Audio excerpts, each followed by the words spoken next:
Dünya bütün gözəlliyi və əzəmətiyle bir gün öləcək. Güneş ve ulduzlar bütün parlaqlıqlarıyla sönəcək. Dağlar bütün ucalıq və qürurlarıyla birgə çökəcəklər.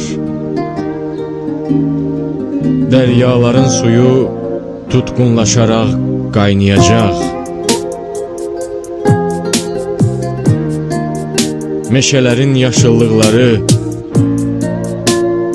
od kürəsinə atılmış dəmir kimi yanıb qızaracaq.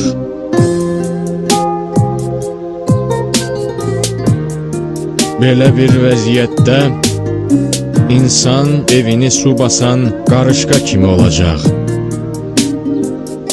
və özünü itirmiş halda o tərəf bu tərəfə qaçacaq. Qaçacaq.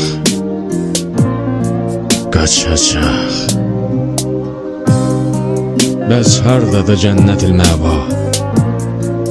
Özü ilə beşinin arasında bir körpü maniyəsi görəcək. Bu körpü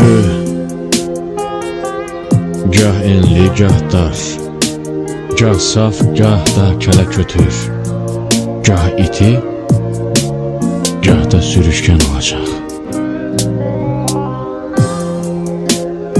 Onun necəliyini bu dünyadakı əməllərimiz müəyyənləşdirir. Zalim hakimlər üçün tükdən də nazik, sürüşkən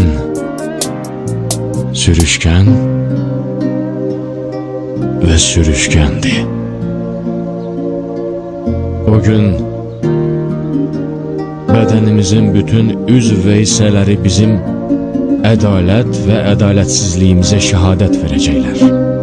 Heç bir əməl ədalətsizlikdən dəhşətli olmayacaq. Siz neçə vaxtdır ki, öz işlərinizin ixtiyarını Muxtar Əbu Übeydi Səqəfiyə tapşıraraq istədiniz ki, aranızda ədalətlə hökumət eləsin. Gücüm çatan qədər sizin istəyiniz üçün çalışdım və ədalətsizliyə qarşı vuruşdum. Mən hər kim və hər nəyəmsə Allahım daha yaxşı bilir. Bədxahlar məni kəzzab adlandırır. Zalimlar dünyapərəst, qüdrət tələb adlandırırlar.